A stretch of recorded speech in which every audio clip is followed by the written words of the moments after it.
누구든지 예물을 드리려거든 이라는 제목으로 하나님 말씀 전하겠습니다.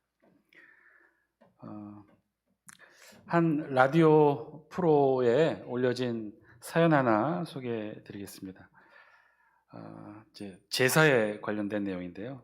생전에 생활신조가 한다면 한다 라고 정했던, 늘 그렇게 말씀하셨던 할아버지께서 돌아가시기 전에 자식들에게 이런 말씀을 남기셨대요. 나가 죽어버리면 너희들이 제사 지낼 때 꼭 보러 올 것이요. 첫 번째 찾아오는 동물이 나인께 잘들 하더라고. 그 제사 때 동물 모양으로 찾아오겠다는 그런 말씀을 하셨다는 거죠. 할아버지가 돌아오시고 첫 번째 제삿날 저녁이 되었어요. 정성스레 음식을 준비하고 돌아가신 지 1년밖에 안 돼서 그런지 모두 침울한 분위기였어요. 평소에 할아버지 말씀이라면 칼같이 받들었던 큰 아버지께서 입을 여셨습니다. 아버지가 오신다고 했으니까 꼭 오실 거요. 한다면 하시는 분이니까 다들 조금만 기다려 보더라고. 가족들은 할아버지 생전 모습을 떠올리며 이런저런 이야기를 나누며 기다렸어요. 근데 바로 그때 거짓말처럼 그 새벽에 참새 한 마리가 문 앞까지 날아온 거예요. 그때 큰아버지가 이렇게 외쳤어요. 아버지다! 아버지가 오셨어! 큰아버지는 감동에 사무쳐 고함을 치셨고, 그런데 그 소리에 참새는 놀라 도망가 버렸지만 모든 식구는 큰아버지의 진두지휘 아래 참새가 날아간 서쪽을 향해 큰 절을 했어요. 그런데 할아버지는 왜 도망갔을까 하는 의문이 일었지만 큰아버지의 불같은 성격을 알았기에 누구도 의문을 제기하지 않았어요. 그렇게 첫 번째 제사는 큰아버지에게만 큰 감동을 주며 지나갔고, 다음 두 번째 제사가 돌아왔습니다. 작년에 제사 때 봤지? 우리 아버지가 말이요, 한다면 하는 분이요, 이번에도 꼭 올 거요. 큰아버지께서는 호언장담을 하셨고 내심 다른 식구들도 기대하고 있었어요.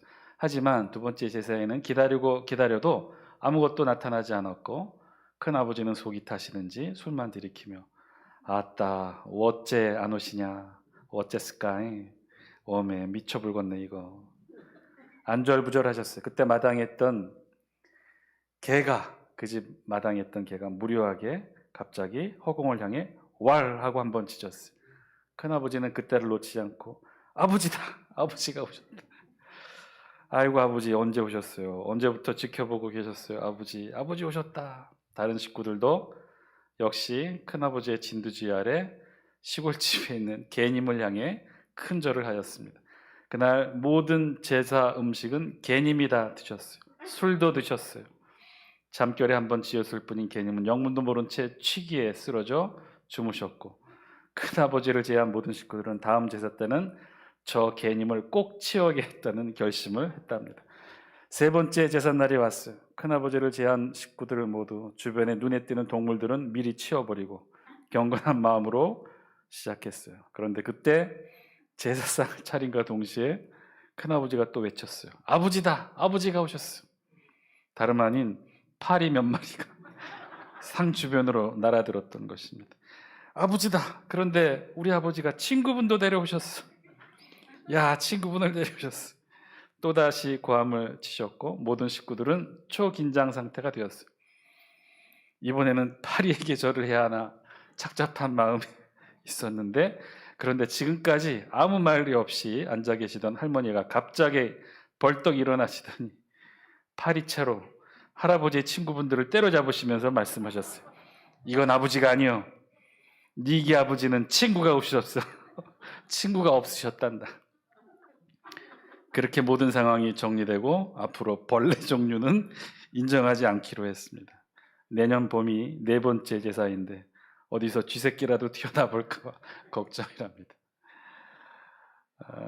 어쩌면 우리 문화 가운데 가장 흔하게 보는 것이 제사 문화이기도 하죠. 기억나는 게 어느 방송 인터뷰에서 한 분이 인터뷰를 하시는데 이렇게 말씀하시더라고요. 1년에 치러야 되는 제사만 9번이라는 거예요.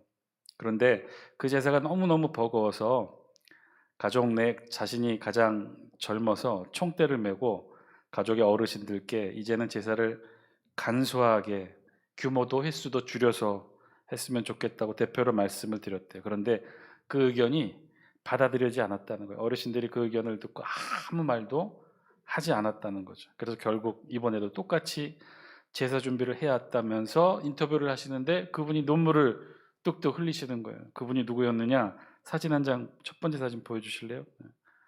나이가 71세였어요. 그런데 가족 어르신들 중에 제일 젊었다는 거죠. 그러면 눈물을 흘리면서 이번에도 제사상을 차려야 되는 거예요. 도대체 제사상이 어느 정도길래 71세 어르신이 눈물을 흘리며 인터뷰를 하실까? 다음 사진 보여주실래요? 제사상 규모가 어마어마합니다. 저 음식을 나눠 드시는 어르신들이, 다음 사진 보여주실래요? 예, 저렇게나 많은 가족이었던 거죠. 저거를 1년에 9번 해야 했다는 거예요. 그러니 71세 어르신이 규모 횟수를 줄이자는 말을 거절당하자 눈물을 흘리셨던 거죠. 저 규모를 감당하자니 쉽지 않았던 거겠죠. 그런가 하면 어느 제사상 차림에 이런 음식도 올라왔대요. 다음 사진 보여주실래요? 다름 아닌 배달 음식이 적혀있는 배달책을 올려놨는데 누가 올려놨느냐? 5살짜리 손녀딸이 할머니 제사상에 저걸 올려놨다는 거예요. 장난 같아서 아버지가 치우려고 보니까 이 손녀딸이 이렇게 말했대요. 할머니 먹고 싶은 거 시켜드려야 돼. 할머니가 고르셔야 돼. 그래서 저때 제사에는 저걸 펼쳐놓고 제사를 드렸던 거예요. 그런가 하면 미국 언론에도 한번 소개가 됐어요. 다음 사진 보여주실래요? 미국 유명한 저명한 언론에서 한국의 제사 문화, 달라진 제사 문화를 소개하면서 이렇게 보여준 거예요. 저게 미국에 있는 손녀딸을 한국에 있는 엄마 아빠가 보는 게 아니라 한국 내에서 이루어진 제삿날, 명절날 분위기라는 거죠.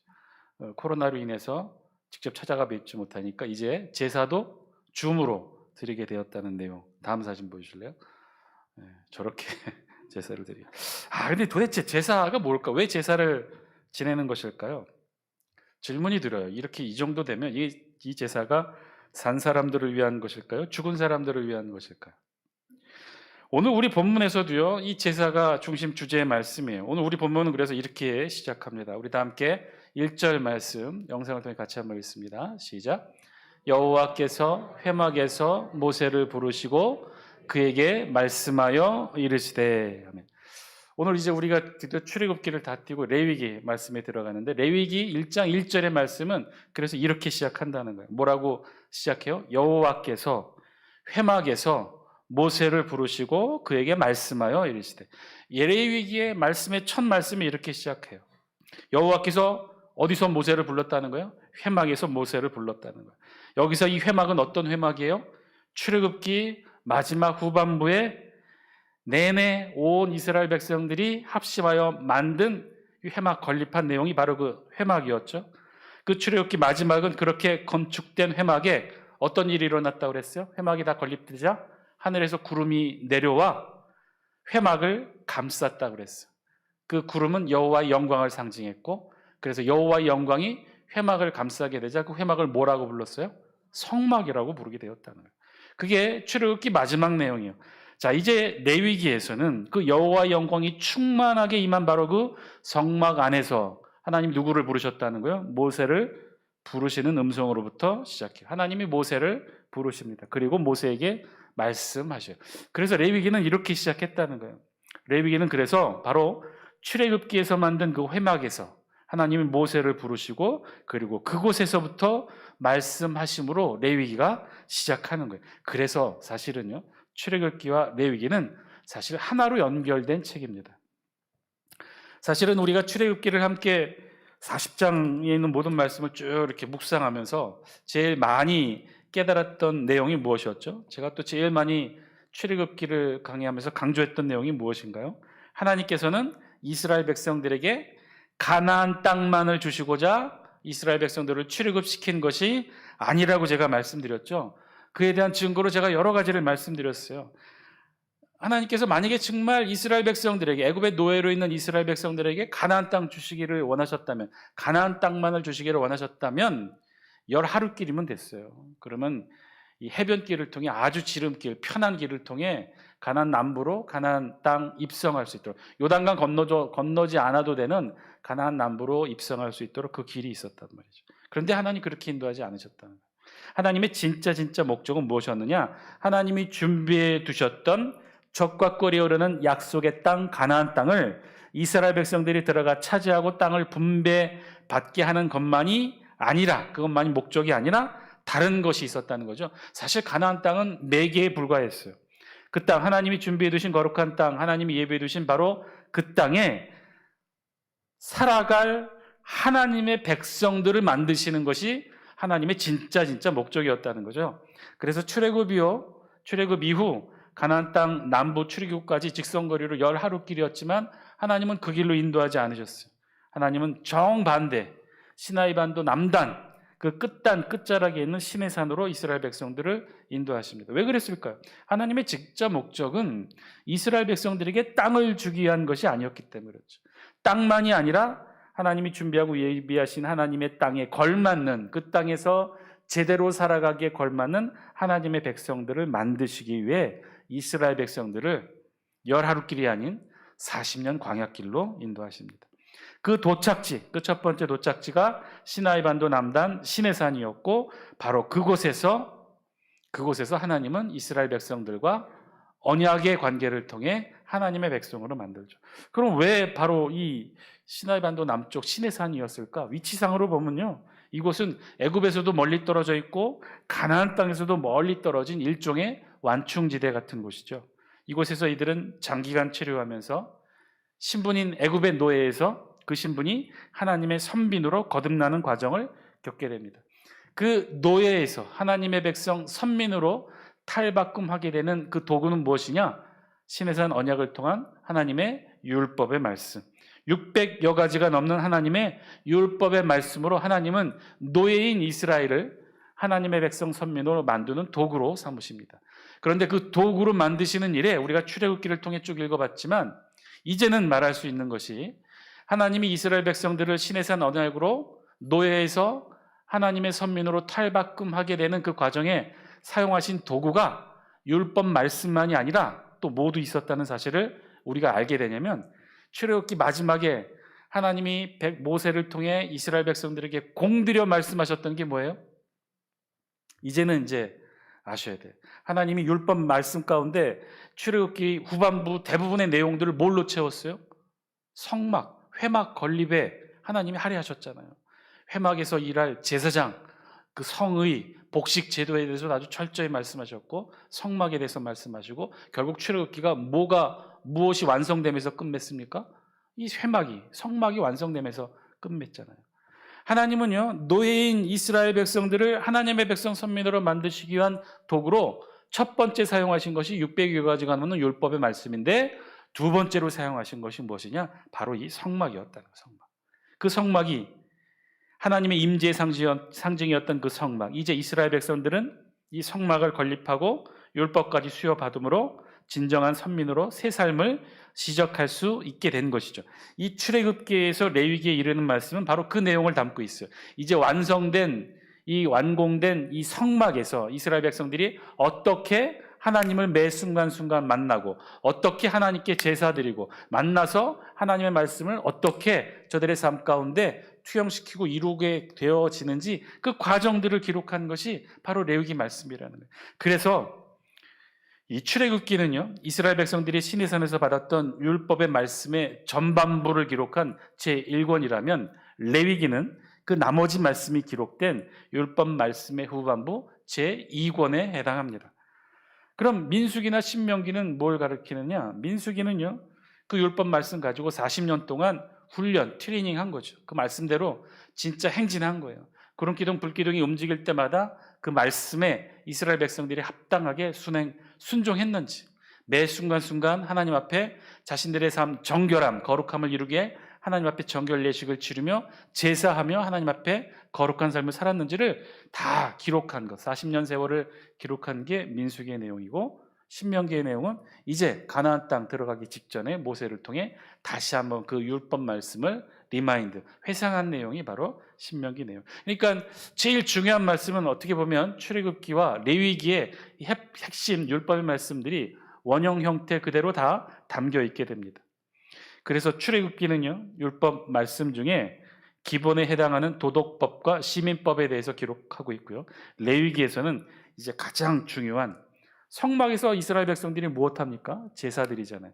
그 제사의 방법, 어떻게 제사를 드리고 그 제사를 통해 그들의 신앙을 어떻게 만들어가는지 중요한 제사 의식에 관한 의식법들이 주로 레위기에 기록이 됩니다. 자, 그래서 2절 말씀에는요, 이렇게 기록하고 있어요. 우리 다 함께 영상을 통해 2절 말씀 읽습니다. 시작. 이스라엘 자손에게 말하여 이르라. 너희 중에 누구든지 여호와께 예물을 드리려거든 가축 중에서나 소나 양으로 예물을 드릴지니라. 아멘. 누구든지 여호와께 예물을 드리려거든. 이 2절 말씀이 바로 레위기의 주제의 말씀에 해당해요. 출애굽기에 뭐가 완성이 됐다고 그랬어요? 성막이 다 건립되고 완성이 됐다고 그랬어요. 이제 레위기에서는 그럼 이 성막에서 이스라엘 백성들이 여기 어떻게 할 것이냐, 그 내용에 관해 말씀하고 있다는 거예요. 그 성막에서 바로 뭐라고 말씀하셔요? 하나님은 제사를 드리려고, 누구든지 여호와께 예물을 드리려거든 이라고 말씀하시죠.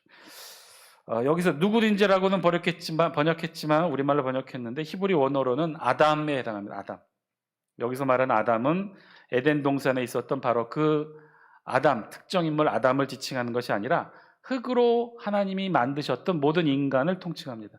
그래서 여기에는 아담이라고 했지만 남성만이 아니라 여성도 포함돼요. 그래서 우리말 번역에는 그 아담을 인간이라고 번역한 것이 않고 누구든지라고 번역했던 이유가 바로 여기 있어요. 그러니까 제사 드릴 때, 성막에 들어가서 하나님 앞에 제사 드릴 때 제물을 드렸던 헌지자들이 남성만 드린 줄 아는데 여성도 드렸어요. 여성도 제사들을 드렸어요. 여자도 자녀를 낳은 후 또 유출, 생리 기간에 부정함을 정결하기 위해 제사를 꼭 드려야만 했습니다.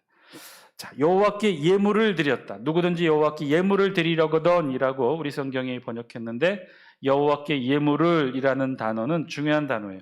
히브리 언어로 코르반 라이흐와라고 되어 있는데, 라이흐와는 이 단어는 여호와께라는 뜻이고, 코르반이라는 단어는 동물, 식물, 귀금속 모두를 포함한 모든 종류의 하나님께 드려지는 예물을 뜻했어요. 그래서 코르반 라이흐와 하면 하나님께 예물을 드리다, 하나님께 드려진 예물, 그런 뜻이에요. 여러분, 코르반 라이흐와 하면 뭐가 생각나셔요? 신약 성경에 고르반이 생각나셔야 됩니다. 고르반도 생각이 안 나시면 어떻게 해야 될까? 그냥 넘어가겠습니다. 신약 성경에 고르반이라고 하나님께 드려진이라는 이 항목이 나오는데, 그 고르반이 어디냐? 이 구약 성경 히브리어 원어를 헬라어로 음역한 거예요. 그래서 고르반. 이 코르반 라이와 그러면 하나님께 드림이 되다, 하나님께 드려진 예물, 이런 의미예요. 자, 레위기의 본격적인 선민 이스라엘이 지켜야 될 규례를 기록해 놓은 책이 바로 이 레위기고, 모세오경 중에서 그래서 가장 중요한 책이 바로 이 레위기고, 그 중에 앞부분 제사 제도에 관련돼서 기록하고 있어요. 1장부터 7장까지 이스라엘의 5대 제사에 대해 기록합니다.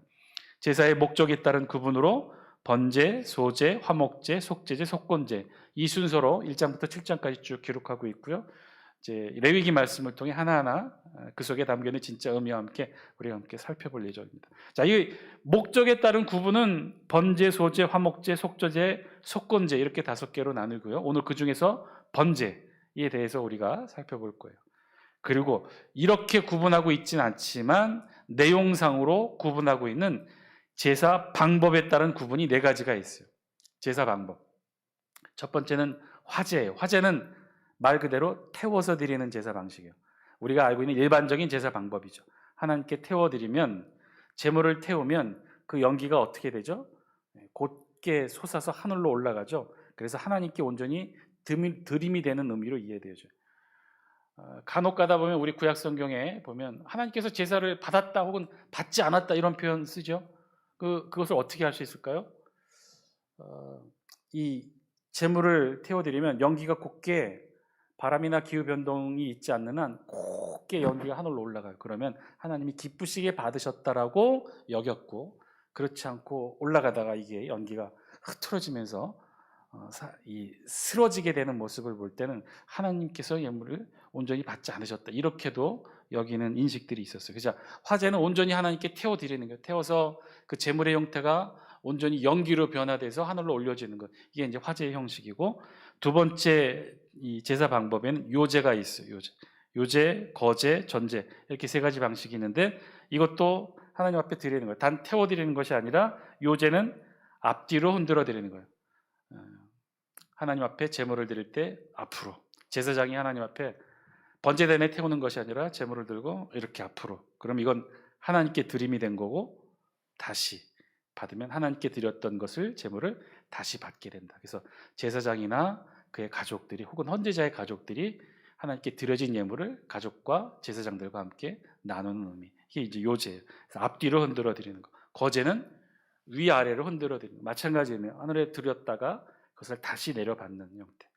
그래서 요제는 앞뒤로 흔들어 드리고 거제는 위아래로 흔들어 드리는 거. 전제는 포도주를 하나님 앞에 다른 제물 위에 이렇게 부어드림이 전제.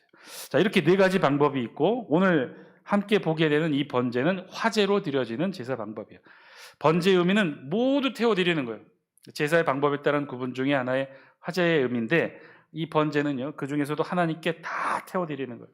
보통의 제사는요, 두 가지 의미를 갖게 됩니다. 드림의 의미와, 하나님께 예물을 드린다는 드림의 의미와, 또한 동시에 드려진 그 예물을 함께 헌제자와 그의 가족들과 제사장과 레위인들이 함께 나누는 그 드림과 나눔의 의미가, 이 제사에는 두 가지 의미가 함께 있는데, 그런데 이 대표적인 제사가 이제 화목제사가 그렇죠. 화목제사는 어떻게 해요? 일부는 하나님께 태워 화제로 드리고, 그리고 일부는 제사장과 레위인 몫으로 남겨두고, 그리고 나머지는 어떻게 해요?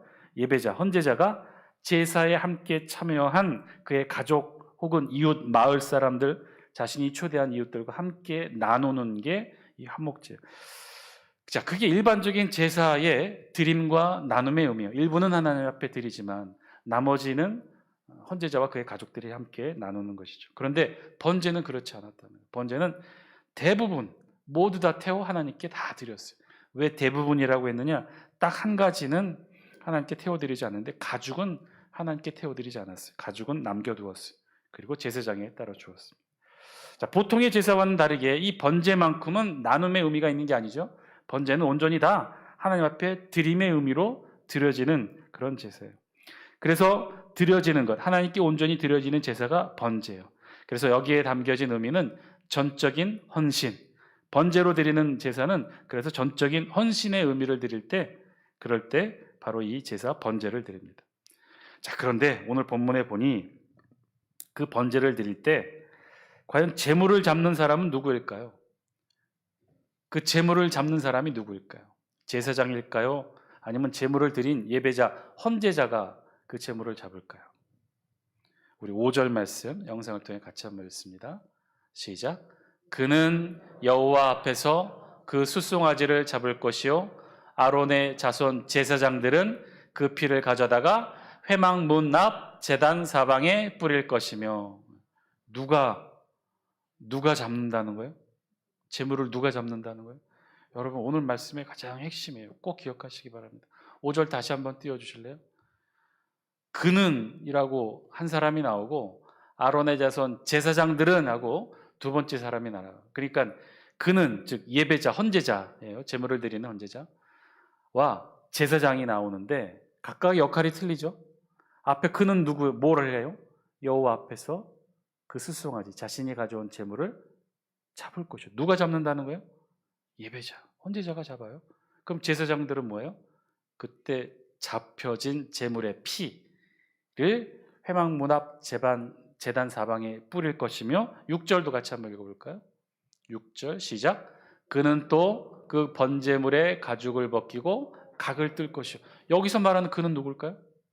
예배자, 헌제자를 가리켜요. 제사장은 지금 제사장이라고 표현하고 있죠. 7절도 같이 한번 읽어볼까요? 함께 읽습니다. 시작. 제사장 아론의 자손들은 제단 위에 불을 붙이고 불 위에 나무를 벌려놓고. 8절. 아론의 자손 제사장들은 그 뜬 각과 머리와 기름을 제단 위에 불 위에 있는 나무에 벌려놓을 것이며. 제사를 이루는 방식은 지금 두 가지 형태로 이루어져요. 두 사람의 주도적 행위에 의해 제사는 지금 이루어지고 있어요. 그 두 사람은 누구냐면, 한 사람은 제사장이고 또 한 사람은 예배자예요. 헌제자예요. 그런데 오늘 본문에 보니 번제는 예배자가 어떻게 해요? 짐승을 먼저 끌고 옵니다. 그리고 예배자가 어떻게 하느냐? 머리에 4절에 나오는데 안수하고 예배자가 그 짐승을 잡아요. 그리고 그 예배자가 어떻게 해요? 8절과 9절에 보니 예배자가 가죽도 벗겼어요. 그리고 각을 떴다 그래서, 각을 떴다는 건 부위별로 나눈다는 의미예요. 그리고 예배자가 마지막으로 9절, 우리 9절 함께 볼까요? 9절 시작. 그 내장과 정강이를 물로 씻을 것이요 제사장은 그 전부를 제단 위에서 불살라 번제로 드릴지니 이는 화제라 여호와께 향기로운 냄새니라. 그 내장과 정강이를 물로 씻는 부위는 딱 두 부위예요. 내장과 정강이. 내장은 왜 내장과 정강이를 물로 씻느냐? 내장은 아직 지금 송아지 같은 경우 다른 동물들도 마찬가지지만 아직 위장 위에는 다 채 미처 소화되지 못한 냄새나는 부식되고 있는 위장 내용물이 있기 때문에 그 내용물 위장은 제일 씻습니다. 그럼 정강이를 왜 씻을까?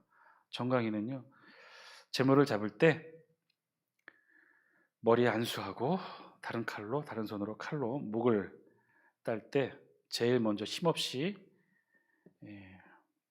힘이 빠지는 곳이 앞다리 두 다리예요. 앞다리가 빠져서 정강이가 땅에 닿고 뒷다리가 이어서 굽혀지며 땅에 닿아요.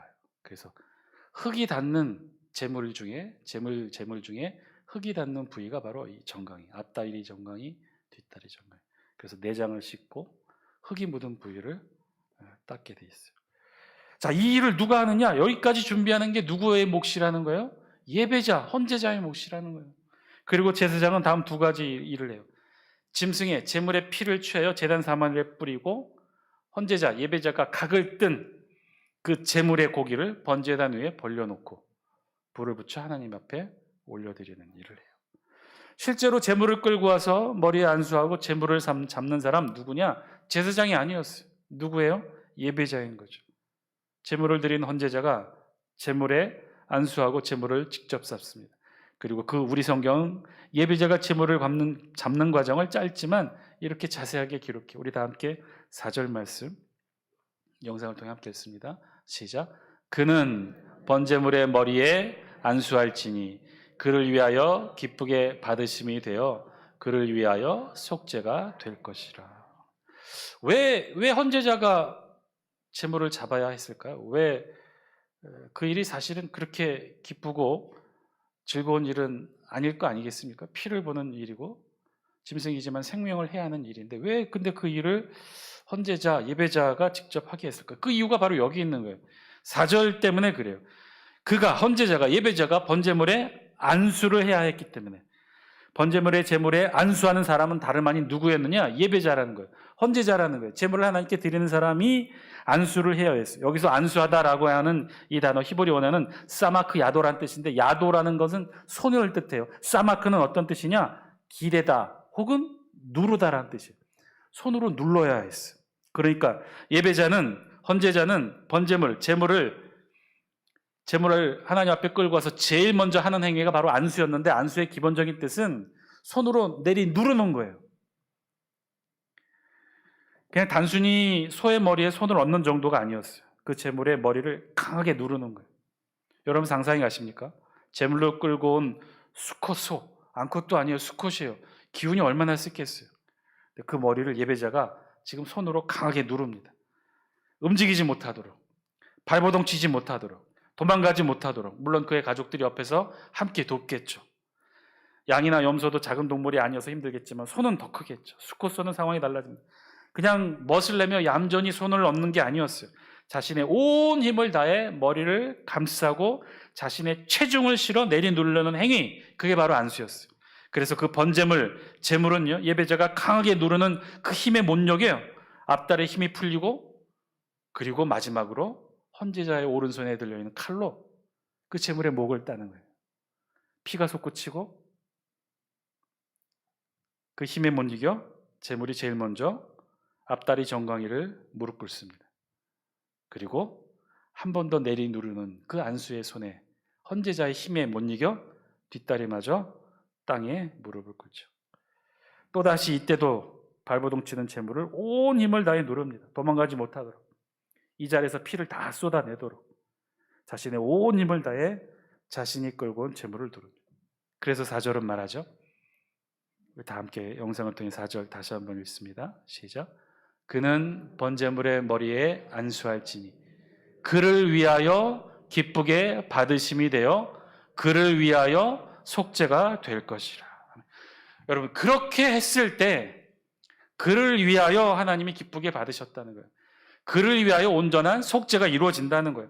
그저 예쁘게 얌전히 머리에 손 얹는 것으로 나의 죄가 전가되어 내 죄가 이 짐승의 피 흘림의 죽음으로 속죄가 되는 것이 아니라 내가 직접 그 짐승을, 피 흘리는 짐승을 죽임으로 온 힘을 다해 누르고 발버둥치는 그 짐승의 마지막 생명의 호흡까지 다 지켜보는 그 과정을 통해 이 짐승이 나를 위하여 속죄가 되었을 때, 그렇게 그 안수를 행해 제물을 하나님께 바친 그 헌제자가 바로 하나님께 기쁨이 되었다는 거예요. 강하게 누르고 도망가지 못하게 누르고 자신을 위해 피 흘려 죽으라고 누르고 그렇게 하니 그를 위하여, 예배자를 위하여 속죄가 되었다는 거예요.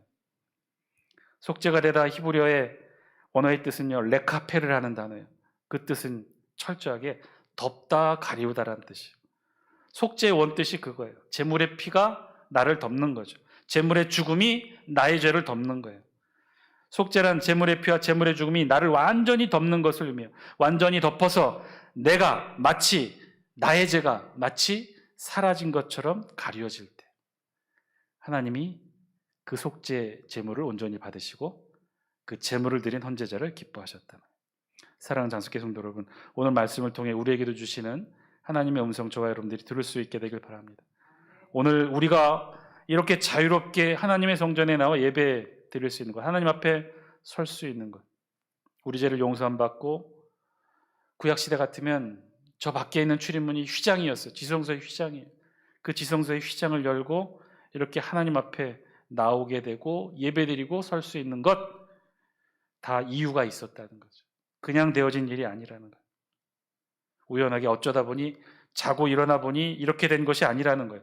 다 이유가 있었어요. 그 이유가 뭐예요? 예수 그리스도의 보혈로 이렇게 우리가 은혜의 자리 하나님 앞에 설 수 있었다는 거죠.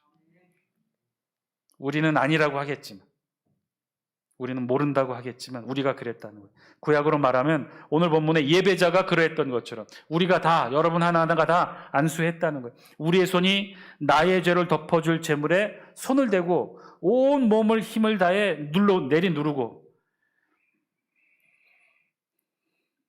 그리고 다른 한 손으로 그 제물의 목을 그었던 거죠. 여러분, 그 제물이 누구인가요? 이 자리에 여러분이 하나님 앞에 앉아 있을 수 있도록 우리의 죄를 대속해 주었던 그 허락된 제물이 누군가요? 예수 그리스도가 아닌가요? 제물을 누르고 그 제물에 내 다른 손으로 가죽을 벗기고 각을 뜨고 처참하게 널려진 그 제물의 모습. 우리는 가끔 예수 그리스도 대속의 죽음이 마치 우리의 의지와 상관없이 이루어지는 것처럼 착각할 때가 있어요. 우리 말 중에 그런 말이죠. 눈 떠보니 선진국이더라. 자고 일어나니 선진국이 되었더라. 최근 1년 사이에 우리 언론에 많이 회자됐던 표현 중에 하나죠. 어느 날 갑자기 자신에게 찾아온 행운 같은 일들을 말할 때 우리 이런 표현을 씁니다. 즉, 우리는 아무 일도 하지 않았는데 어느 날 눈 떠보니까 우리나라가 선진국이 되었고 우리나라가 부자가 되었고 우리는 전혀 상상하지 못했던 일들이 우리에게 일어났다라는 것이죠. 우리에게 복음이 그렇게 여기는 사람들이 있다는 거예요. 우리에게 예수 그리스도의 대속의 은혜가 그렇게 다가왔다는 거죠. 우리는 전혀 준비하지 않았는데, 아무런 행위도 하지 않았는데 어느 날 눈 떠보니까 어느 날 예수님이 우리 죄를 위해 죽으셨다는 거예요. 우리도 그렇게 예수 그리스도의 대속의 은혜를 알게 되었죠. 그렇게 예수 그리스도의 복음을 처음 저와 여러분 모두 그렇게 받아들였을 것입니다. 그런데요, 오늘 본문에 보니까 아니라는 거예요. 사랑하는 장수교 성도 여러분, 그런 것은요, 이 세상에 아무것도 없어요. 눈 떠보니 선진국이 되었다, 눈 떠보니 부자가 되었다, 천만에요. 이 세상에 아무것도 하지 않았는데 저절로 되어지는 것 단 하나도 없는 줄 압니다. 눈 떠보니 여러분 사과 열매가 맺혀 있었습니까? 눈 떠보니까 우리 들판이 황금국식으로 가득 차 있었나요? 아니요. 세상에 그렇게 되는 것은 아무것도 없어요. 누군가 노력했겠죠. 누군가 2월부터 3월 전지작업도 하고 꽃도 따주고 거름도 주고 농약도 치고 부지런히 가꾸는 농사의 일을 누군가는 했던 것이죠. 그래야 열매도 열리고 곡식도 익어가는 황금 들녘이 생길 테니까요. 아무것도 하지 않았는데 사과가 저절로 열리고 들판이 무르익는 것 이 세상에 단 하나도 없어요. 그리고 만약에 정말 만약에 나는 아무것도 하지 않았는데 정말 나는 생각조차 하지 않았는데 그런데 사과가 열리고 황금 들녘이 열렸다 그랬다면 그거 좋아할 일 아닙니다. 왜냐하면 그 사과나무는 그 황금 들녘은 나와 무관하기 때문이겠죠. 다른 사람의 바치겠죠. 다른 사람의 결과이겠죠. 나와는 상관없는, 나와는 아무런 관련이 없는 사랑하는 장수교 성도 여러분, 여러분 잊지 마시기 바랍니다. 예수 그리스도의 대속의 죽음이 나와 관계 있으려면, 나의 죄에 대한 대속의 은혜의 사건이라면 예수 그리스도와 내가 관계가 있어야 돼요. 관련이 있어야 돼요. 예수 그리스도의 죽음과 나와 관련이 있어야 된다는 거예요. 그래야만 예수 그리스도의 죽음이 나의 죄를 대속하는 죽음이 될 수 있다는 거예요. 그 관련이 무엇인가요? 과연 2000년 전에 죽은 예수 그리스도의 죽음과 나와 여러분과는 어떤 관련이 있는 것인가요? 그 관련이 무엇인가요? 우리 다 함께 4절 말씀 영상을 통해 읽겠습니다. 그는 번제물의 머리에 안수할지니 그를 위하여 기쁘게 받으심이 되어 그를 위하여 속죄가 될 것이라. 그 관련이 뭐예요? 저와 여러분의 손이 그 제물에 안수를 한 거죠. 그 제물, 십자가에 달려 이 세상 모든 이들을 위해 제물이 되셨던 예수 그리스도의 머리에 우리가, 여러분 하나하나가 온 힘과 체중을 다시로 그 머리를 누르고 다른 한 손으로는 칼을 들고 발버둥 치는 그 제물을 온 체중의 힘을 다해 누르고 칼로 그 목을 그었던 거죠. 그렇게 저와 여러분이 예수 그리스도의 머리에 죽음의 안수를 했던 것입니다. 그래야만, 안타깝고 놀라운 사실이지만 그래야만 하나님께서 그 예수 그리스도의 제물을 우리를 위하여, 여러분을 위하여 기쁘게 받으심이 되고 우리를 위하여, 여러분을 위하여 속죄가 되기 때문이죠. 사랑하는 장수교 성도 여러분, 이 저녁 우리 저와 여러분들의 기도의 제목 되길 바랍니다. 주님의 보혈의 은혜를 잊지 않고 살아가는 우리가 되게 하여 주옵소서. 기도하시는 저와 여러분들의 기도의 제목 되길 바랍니다. 주님의 보혈의 은혜, 눈 떠보니 어느 날 갑자기 우리 두 손에 쥐어진 게 결코 아니라는 사실입니다.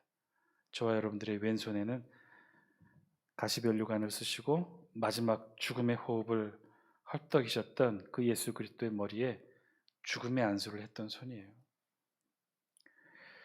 그 사실 잊지 않고 예수 그리스도를 바라보고 하나님 앞에 은혜를 마음껏 누릴 수 있는 저와 여러분들이 되시기를 주의 이름으로 간절히 축원드립니다.